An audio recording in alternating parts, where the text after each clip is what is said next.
This is a Jet 24, Fox 66, your Erie.com special report. Good afternoon. We interrupt our regular programming this afternoon to bring you a special report. We're standing by for Erie County's weekly briefing on the spread of and fight against COVID-19 in Erie County. We go live now to the studios of WQLN. Here's Erie County Executive Kathy Dahlkemper.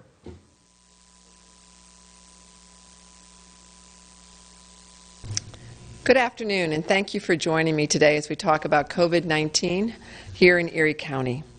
Today we have 13 new cases to report and 1 new death as of late last evening, which brings us to a total of 1,912 cumulative positive cases since March. 122 cases are currently active. 1,736 cases have recovered, and 54 deaths have been our total deaths reported in the NEDS database. Of the cumulative cases in Erie County, 56% are female and 44% are male. Regarding race and ethnicity of our total cumulative cases, 66% are white residents, 17% are African American or black residents, 8% Asian, 2% other, and 7% unknown. Regarding Hispanic origin, 6% are Hispanic of any race, 83% are non-Hispanic, and 12% are unknown.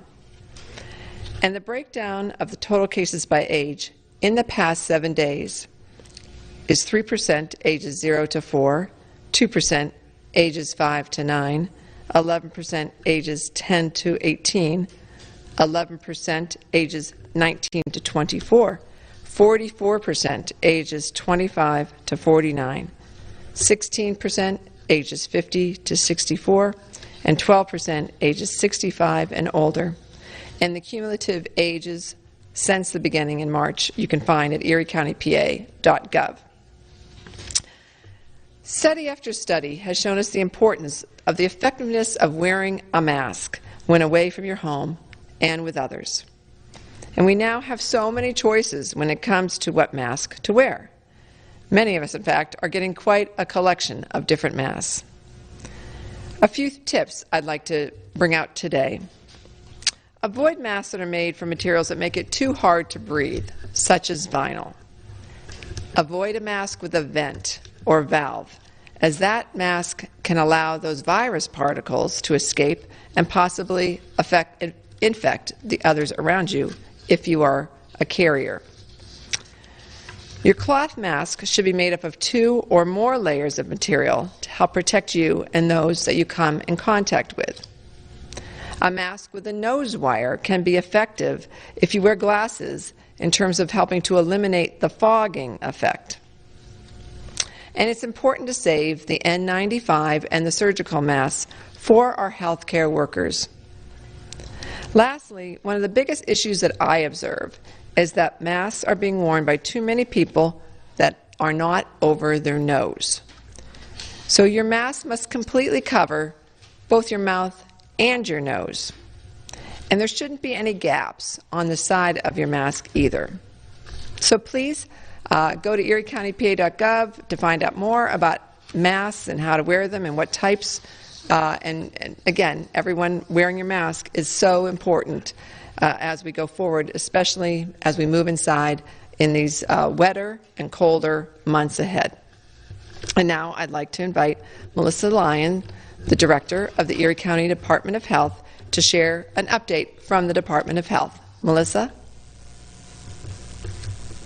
Thank you, County Executive. It's always a pleasure to be here on Wednesdays.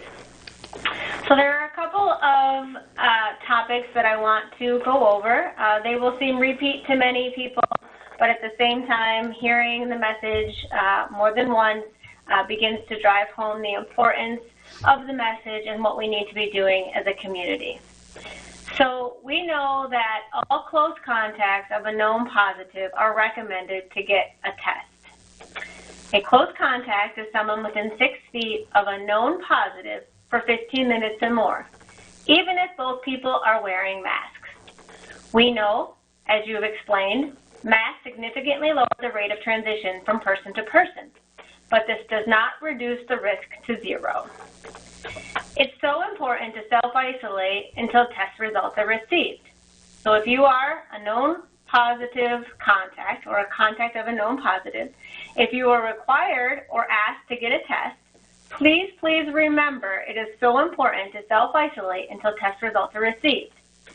Per the Center for Disease Control and Prevention, to self-isolate means to stay at home and stay separated from household contacts to the extent possible.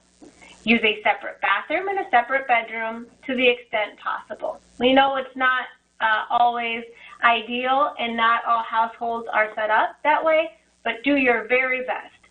This will minimize the potential spread of the disease in the community by staying home, and it will minimize the spread of disease to household contacts if you have a positive test result.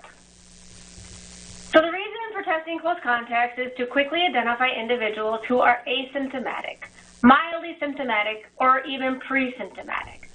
What that means is that the case investigation and contact tracing can occur more quickly when a person is identified prior to symptoms, which then decreases the risk for additional spread in the community. So if you can imagine, if you're asymptomatic, meaning that you'll never get symptoms, or mildly symptomatic, meaning maybe a slight headache or a sore throat or just malaise, you may not think that you have COVID-19, or as you're moving around prior to the symptoms onset. And that's when the spread of disease is very dangerous, because the individuals are not even really aware that they are sick and spreading this virus in the community. So that is the reason that we're sending all close contacts and recommending that all close contacts of a known positive get a test.